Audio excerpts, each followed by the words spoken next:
Hello అండి, అందరికీ నమస్తే. Welcome back to my channel. నేను మీ శృతి. ఈరోజైతే నేను మీకు ఈ వీడియోలో స్ట్రైట్ హెయిర్ కట్ ఇంట్లోనే ఎలా కట్ చేసుకోవాలో చూపిస్తున్నాను.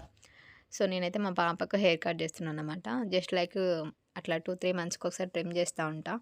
ఇట్లా ట్రిమ్ చేస్తూ ఉంటే మన హెయిర్ అన్నది గ్రోత్ చాలా బాగుంటుంది. ఇంకా మంత్లీ ట్రిమ్ చేసుకున్న బాగానే ఉంటుంది అని మంత్లీ ఏం చేయను, 2-3 మంత్స్కి అట్లా. సో మా పాపకైతే front bangs and straight hair cut చేస్తున్నా. ఈ వీడియోలో మాత్రం ఓన్లీ హెయిర్ అనేది స్ట్రైట్గా మనం ఎలా కట్ చేసుకుంటాం ఇంట్లోనే ఈజీగా అనేది చూపిస్తాను. సో సెల్ఫ్గా కూడా మనం ఇలానే చేసుకోవచ్చు, సెల్ఫ్గా కూడా చేసుకోవచ్చు ఇంట్లో ఉన్నవాళ్ళు. ఫస్ట్ అయితే మంచిగా హెయిర్ వాష్ చేసిన తర్వాత, హెయిర్ మొత్తం డ్రై అయిన తర్వాత, హెయిర్ పొడి పొడిగా ఉండాలి. సో అప్పుడు మొత్తం చిక్కులన్నీ తీసేసి మంచిగా దువ్వుకున్న తర్వాత హెయిర్ అంతటి కలిపి ఒక రబ్బర్ బ్యాండ్ వేసుకోవాలి. లైక్ పోన్టైల్ లాగా వేసుకోవాలి. ఇది హై పోన్టైల్ వేసుకోవద్దు, నార్మల్గా మీడియం పోన్టైల్ వేసుకోవాలి లైట్గా. సో నేను మీకు వీడియోలో చూపిస్తున్నట్టుగా టైట్గా వేసుకోండి. రబ్బర్ అయితే మాత్రం లూజ్ అయితే మనకు ఈ కటింగ్ అనేది కొంచెం కార్నర్స్ స్ట్రైట్గా ఉండదు, అంటే లైక్ ఎక్కలు తక్కలు వస్తుంది అన్నమాట, ఈవెన్గా రాదు. సో ఇట్లా మళ్ళీ కొంచెం కార్నర్స్ అన్నీ లైక్ కోమ్ చేయండి నీట్గా. ఇప్పుడు మీరు ఎక్కడి వరకు అయితే హెయిర్ కట్ చేసుకోవాలనుకుంటున్నారో అక్కడికి ఇంకొక రబ్బర్ బ్యాండ్తో ఇలా టైట్గా పోన్టైల్ లాగా వేసుకోండి మళ్ళీ. సో దీన్ని మీరు కట్ చేయాలనుకున్న లెంత్ హెయిర్ ఏదైతే ఉందో అంతవరకు ఇలా వెట్ చేయాలి హెయిర్ని ఇలా తడిపేసుకుంటే మనం కట్ చేసుకోవడానికి ఈజీగా ఉంటుంది.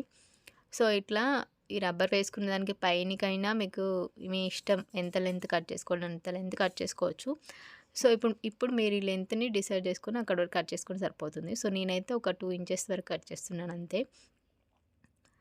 సో వాటిని కూడా మళ్ళీ కోమ్ చేసుకొని ఈవెన్గా. సో ఇక్కడ చూడండి, మనం వెట్ చేస్తే ఏంటంటే కటింగ్ కొంచెం ఈజీగా అవుతుంది, ఈవెన్గా కట్ అవుతుంది అన్నమాట.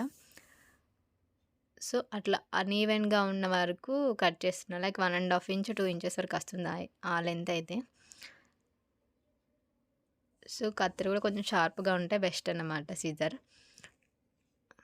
సో లాస్ట్ కట్ కాలేదు. ఇప్పుడు ఈ కట్ చేసుకున్న హెయిర్ని కూడా మళ్ళీ మనం బ్యాలెన్స్ చేసుకోవాలి. మా శ్రీమయ్య ఎప్పుడెప్పుడు కట్ చేసిన హెయిర్ చూద్దామా అన్న మూడ్లో ఉందన్నమాట. చూడండి, తనకంతా ఆగట్లేదు, అంతా ఎట్లా కట్ చేసింది మా మమ్మీ అని చూసుకుంటా ఉంది. అంటే మొత్తం ప్రాపర్గా కట్ అయిన తర్వాతనే ఆ రబ్బర్ బ్యాండ్ ఇప్పాలి, లేకపోతే ఎక్కల దక్కలు ఉంటుందన్నమాట. సో ఇప్పుడు మీకు ఏమన్నా అన్ఈవెన్గా అనిపిస్తే ఇక్కడనే బ్యాలెన్స్ చేసేయండి హెయిర్ అంతా. లైక్ కార్నర్స్ని ఇట్లా మనం మళ్ళీ ఒకసారి ట్రిమ్ చేస్తే హెయిర్ అనేది బాగుంటుంది, నీట్గా ఫినిషింగ్ బాగా వస్తుంది అన్నమాట. ఇట్లా కొంచెం ఏమన్నా మీకు ఎక్కల తక్కలు అనిపించినా కట్ చేసేయండి.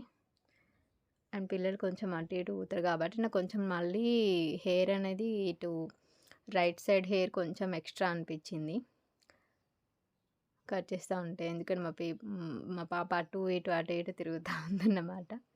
మళ్ళీ దాన్ని కొంచెం సెట్ చేశాను. సో చూస్తున్నా, ఇక్కడ కార్నర్స్ కొంచెం అనిపించిందని మళ్ళీ ట్రిమ్ చేసా. అంతే ఈజీగా మనం ఇలా స్ట్రైట్ కట్ అనేది ఇంట్లోనే సెట్ చేసుకోవచ్చు అన్నమాట. దీనికోసం డబ్బులు ఖర్చు పెట్టి బ్యూటీ పార్లర్కి వెళ్ళాల్సిన అవసరం లేదు, ఈజీగా కట్ చేసుకోవచ్చు. మనం సెల్ఫ్గా అయినా ఇలానే కట్ చేసుకుంటే అయిపోతుంది. సో ఈ వీడియో మీకు నచ్చింది అనుకుంటున్నాను. నచ్చితే వీడియో తప్పకుండా లైక్ చేయండి, షేర్ చేయండి, కామెంట్ చేయండి. నెక్స్ట్ వీడియోలో ఫ్రంట్ బ్యాంగ్స్ కూడా ఎలా కట్ చేసుకోవాలి ఇంట్లోనే మీ పిల్లలకి మీరే ఎలా ట్రై చేయొచ్చు అనేది వీడియో నేను మీకు నెక్స్ట్ వీడియోలో షేర్ చేస్తాను. తప్పకుండా వాచ్ చేయండి. Thank you so much for watching. అట్లనే మన వీడియోస్ అన్నీ ఫాలో అవ్వండి. ఇలాంటి హెయిర్ కేర్ వీడియోస్ అన్నీ చూసేయచ్చు. Thank you, bye bye, see you in the next video.